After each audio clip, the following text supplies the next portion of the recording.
তাহলে পুলিশ কি এখানে অতিমানব? না, তদন্তটা ঠিক মতন করতে হয়। যেই তদন্ত যদি ঠিক মতন করা হয় এবং কোর্টের সামনে যদি ঠিক মতন সমস্ত সাক্ষী এবং প্রমাণ যদি দিয়ে দেওয়া যায়, তাহলে পরে কোর্ট কনভিন্স হয়। কেউ বলতো যে তোমরা যে গল্পটা ফেলেছো, আমরা যখন তদন্ত করতাম কেউ বলতো আমাদের তো কেসের গল্পটা একটা দিতে হয় কোর্টের কাছে চার্জশিটের সময়, তখন সেই গল্পটা শুনে অনেকে বলতো এটাতে তোমরা কিরকম একটা সমস্ত কনকক্টেড করে দিয়েছ। তো আমরা কনকক্টেড কিছুই করিনি, যা ঘটনা সেইটাই লিখেছি। কিন্তু সাক্ষীটা পাওয়া যেটা কথা, সেই সাক্ষীগুলি তো পাওয়া যায় না in most of the cases. তাহলে কি করতে হয়?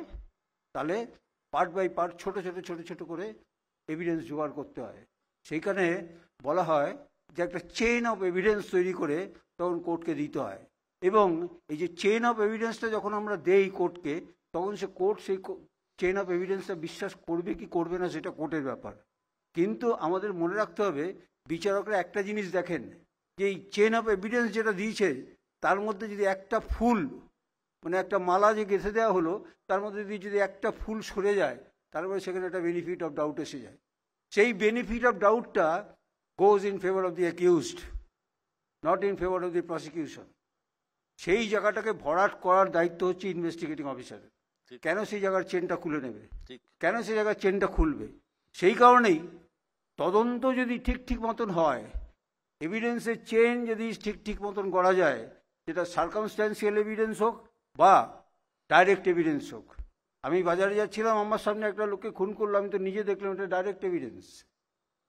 আর একটা লোক মারা গেছে, কেন মারা গেল সেটা খুঁজতে গিয়ে পিস অফ এভিডেন্স বার করে তারপর একটা মালা গেছে কোর্টকে চার্জশিট হিসাবে দেওয়া হয়, এবং সেই চার্জশিটটা তখন কোর্ট গ্রহণ করেন, এবং সেই সাক্ষীরা যদি সেইভাবে বলে, তাহলে পরে কোর্ট সেটাকে বিশ্বাস করেন এবং তার কেসে সাজা দেন। একদম ঠিক। এখন এই কেসে যেটা বলা হচ্ছে যে ফাঁসি কেন হলো না, দেখুন জজ সাহেবের একটা লিমিটেশন আছে।